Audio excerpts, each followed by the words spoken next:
Hello everyone. Today in this session, I welcome all class 10 students. Today I'm going to discuss about chapter 8, how do organisms reproduces. Let's start with the definition of the reproduction. As we all know that all organisms maintains their continuity of life. So to maintain it, the organisms they give rise to their new individuals of their own species. For examples, cow give rise to calf, human being give rise to the human baby. So what is the importance of reproduction? Let us discuss this. Importance of reproduction is first self-perpetuation of the species. Means one generation giving rise to the new generation. The transmission of genetic material from the parents to the offsprings takes place, and it is essential for the existence and continuity of the species. It also plays an important role in evolution by transmitting favorable variations of the organisms from one generation to the next. Now, what is the importance of DNA copying in reproduction?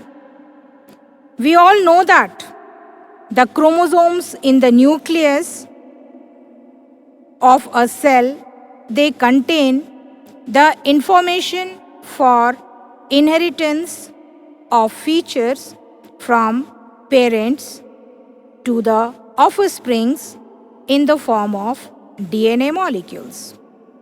The DNA in the cell nucleus are the source for making proteins, which is important for the body design of an organisms.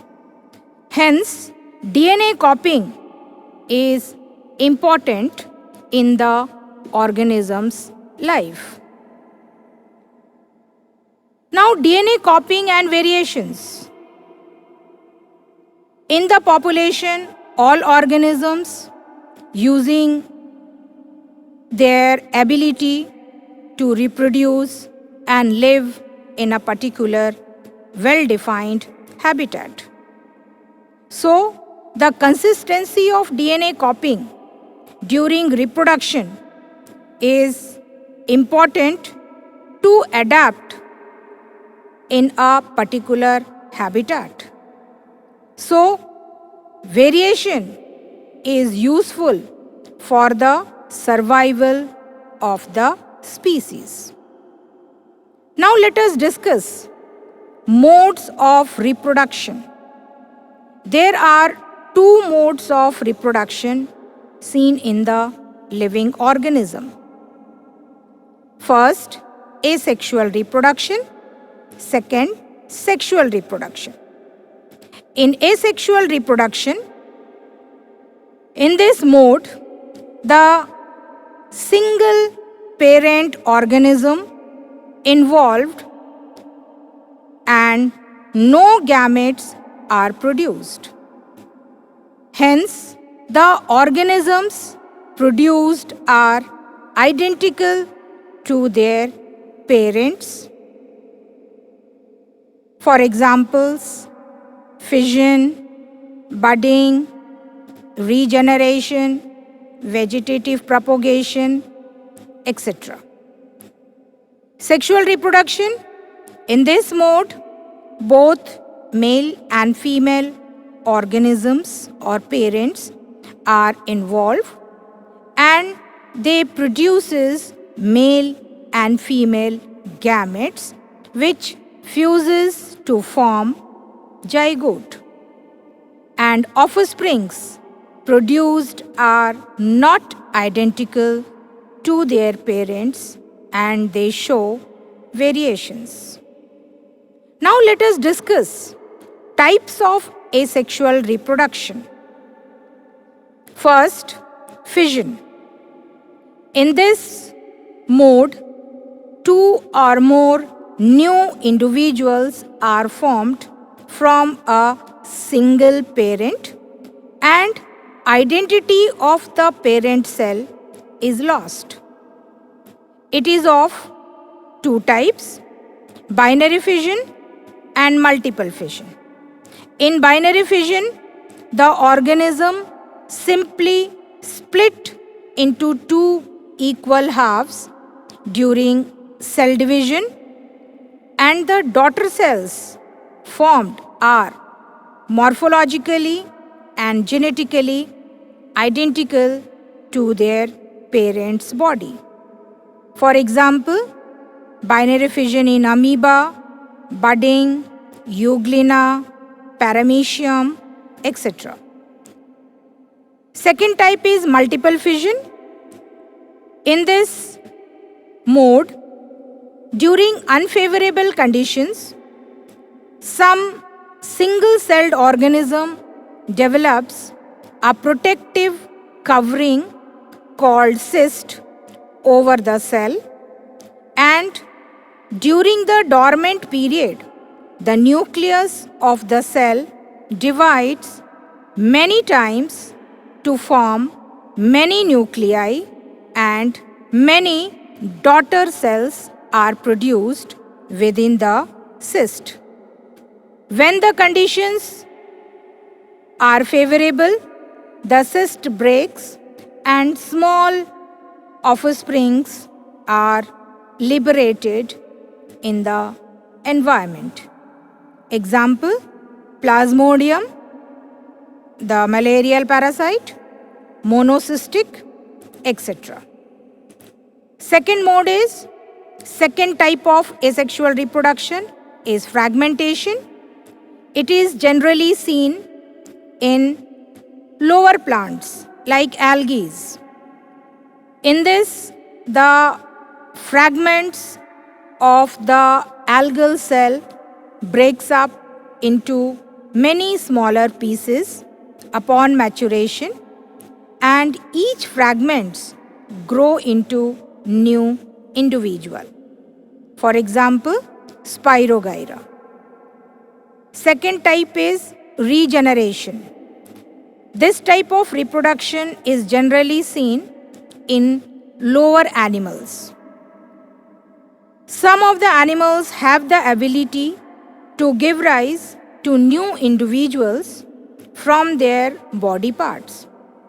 If the individual is somehow cut or broken up into two or more pieces, each pieces can grow separately into new individuals. For example, planaria, hydra, sponges, etc. Next type is budding. In hydra or yeast, a bud develops as an outgrowth on their body, on the specific tissues, due to repeated cell division at that specific site. These buds develops into tiny individuals, and when they fully mature, they detaches from the parent body and become new independent individual. Next type of reproduction is spore formation. In spore formation, in fungi like Rhizopus mucor, the spores are produced inside the sporangia, and upon maturation, the sporangia burst open to release the spores in the air. The spores are covered by the thick walls that protects them until they come in contact with another moist substrate, and where they begin to grow. Other examples are Aspergillus, Penicillium, etc. The next type of reproduction seen in the certain plants is vegetative propagation. In vegetative propagation, adventitious buds grows and develop into new plant, and at some stages of their life cycle, these new plants detaches itself from the parent body and begins to lead an independent life. The examples are banana, onion, sugarcane, rose, etc. The advantages of vegetative reproduction is the method makes possible the propagation of such plant like banana, orange, jasmine and all that have lost the capacity to produce the seeds. And the plants produced are genetically similar to the parent plant, and they have all its characteristics. There are two methods of vegetative propagation: natural methods and artificial methods. Natural methods, the adventitious buds are found in root, stems, and leaves. In the roots, the adventitious buds, they come in contact with the soil and grow into new plantlets, such as sweet potato, guava, mint, dahlia, etc. In the same way, the stem node region bears the adventitious buds, and when they are grown in the soil, they grow into the new plants. For example, bulb of onion, rhizome of ginger, potato tuber, sugarcane, etc. In the same way, the notches of the leaves also bears adventitious buds, and they grow into new plant when they fall on the soil. For example, bryophyllum, begonia, mint, etc. Artificial methods are also obtained by the horticulturist and the gardener by stem cutting, that is potato, rose, sugarcane, etc. Layering, air layering and the ground layering. The jasmine, lemon, they are grown by this way. Next method is the grafting. In this method, the gardener obtained a superior quality plant from two different plants by taking the root system of one plant called stalk and the shoot system of another plant called scion. By this method, the gardener grows mango, pear, rubber, citrus plants, etc. Another method is the tissue culture method. It is also known as micropropagation.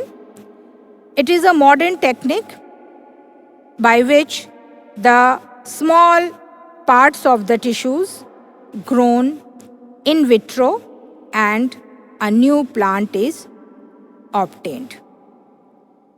So, Thank you for this session.